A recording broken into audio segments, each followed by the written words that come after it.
Welcome to Fantasy Stories. एक दूर के हसीन मुल्क में मेहरुन्निसा नाम की एक प्यारी सी प्रिंसेस रहती थी।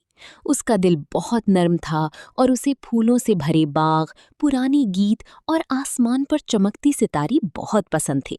महल के सब लोग उससे मोहब्बत करते थे क्योंकि वो सिर्फ खूबसूरत ही नहीं बल्कि समझदार और मेहरबान भी थी। लेकिन उसकी जिंदगी में एक कमी थी। उसके पास ढेर सारे खजाने थे, नई नई लिबास थे, मोतियों से सजी हुई जूतियां थीं, सुनहरी रथ था, लेकिन एक सच्चा दोस्त नहीं था जो उसकी दिल की बात समझ सके।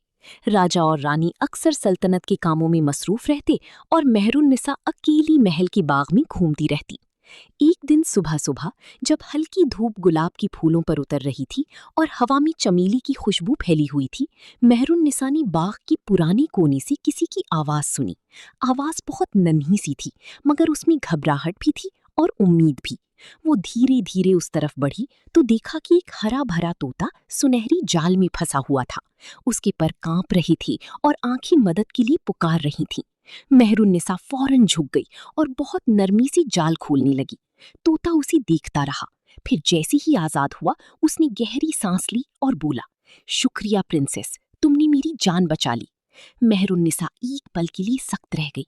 उसने हैरानी से इधर उधर देखा, फिर तोता की तरफ झुकी और धीरे से कहा, क्या तुमने अभी मुझसे बात की?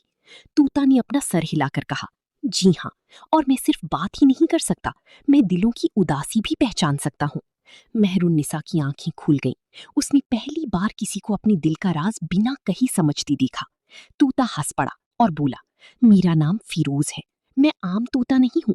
मैं कभी चांद पहाड़ों के पार एक जादुई जंगल में रहता था। वहां हर परिंदा हवा की जुबान समझता था और हर दरिया पुरानी कहानियां सुनाता था। लेकिन एक लालची जादूगर ने मुझे पकड़ लिया क्योंकि उसे मेरी बात करने की सलाहियत चाहिए थी। वो मुझे अपने किले में ले जाना चाहता था, मगर रास्ते में उसके सिपाही मुझसे गाफिल हो गए और मैं इस बाग तक आ पहुंचा, लेकिन जाल में फंस गया। उस दिन के बाद फिरोज और मेहरुन्निसा एक दूसरे के सबसे अच्छे दोस्त बन गए। फिरोज दिन भर उसके कंधे पर बैठकर महल की गलियारों में उड़ता फिरता और अजीब अजीब बातें करता। कभी वो कहता कि रसोई के पीछे वाली बिल्ली दूध चुरा कर पी जाती है। कभी कहता कि दहलीज के पास जो पुराना पीपल है, उस पर रात को जुगनू शहजादों की महफिल सजाते हैं। मेहरुन्निसा हंस हंस कर दोहरी हो जाती, लेकिन धीरे धीरे उसे महसूस हुआ कि फिरोज सिर्फ हंसी मजाक का साथी नहीं बल्कि गहरी समझ वाला दोस्त है। जब भी मेहरुन्निसा उदास होती, फिरोज खामोशी से उसके पास बैठ जाता और कोई पुरानी कहानी या दिल को हल्का कर देने वाली बात सुना देता। एक शाम जब आसमान नारंगी रंग से भर गया था और महल के बुर्ज पर कबूतर लौट रहे थे, फिरोज ने बहुत संजीदगी से कहा, प्रिंसेस, एक बड़ी मुसीबत इस महल की तरफ आ रही है। मेहरुन्निसा घबरा गई।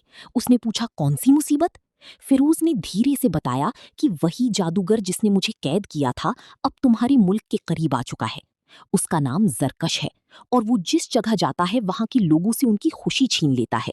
उसे ताकत से ज्यादा लोगों के दिलों पर कब्जा करना पसंद है और उसे पता चल गया है कि मैं यहाँ हूँ। अगर वो मुझे पकड़ लेगा तो तुम्हारी महल पर अंधेरा छा जाएगा।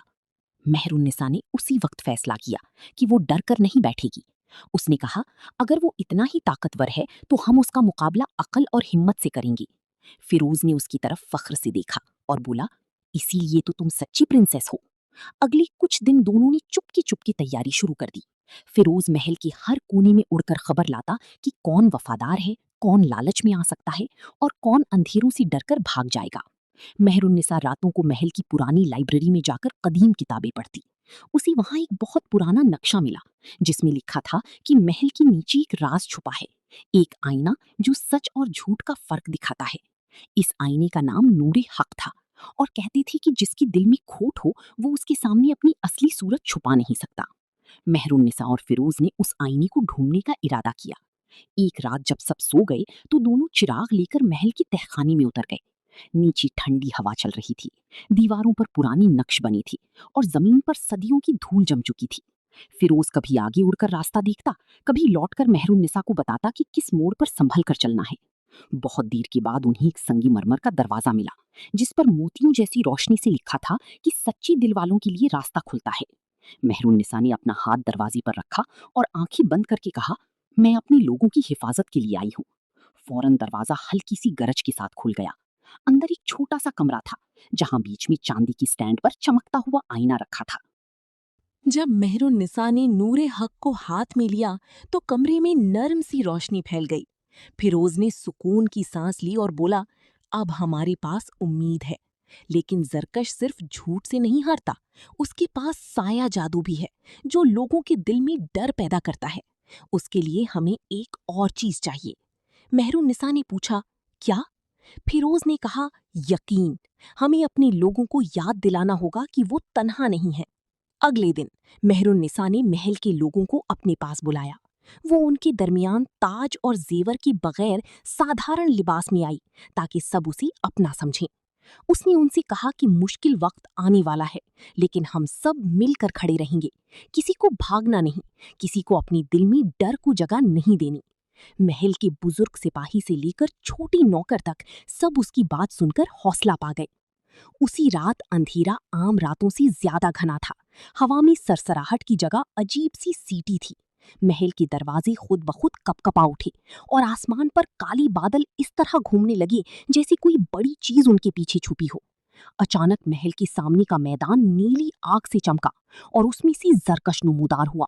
उसकी चादर रात की तरह सियाह थी और उसकी आंखें अंगारों की तरह जल रही थीं।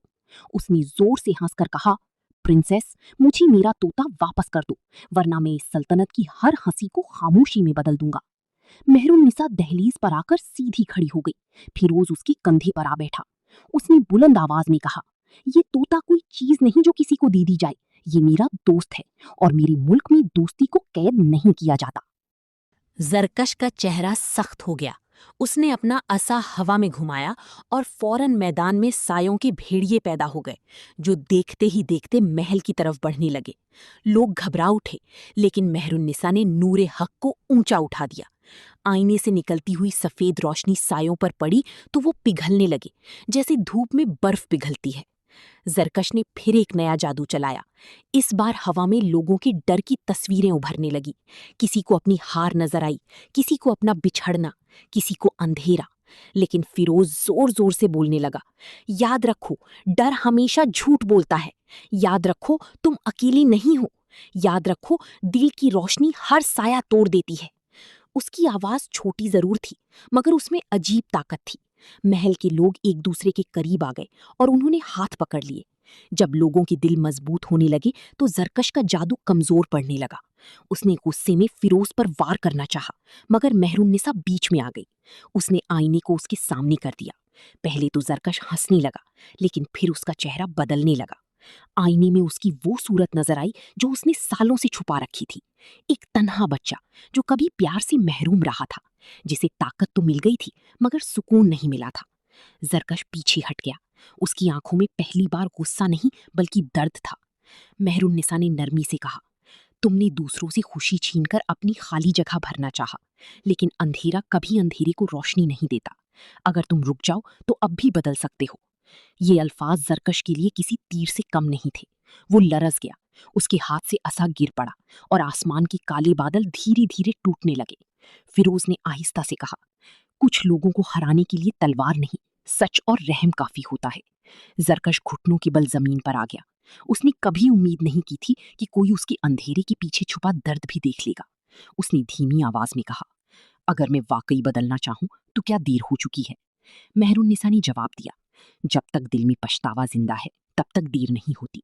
ये सुनकर जरकश ने अपना सर झुका लिया और कसम खाई कि वो आइंदा किसी को नुकसान नहीं पहुंचाएगा। उस रात के बाद महल में ऐसी रोशनी छाई जैसे बाहर एक साथ हर दरख्त पर उतर आई हो। लोगों ने सुकून की सांस ली। राजा और रानी ने अपनी बेटी पर फख्र महसूस किया।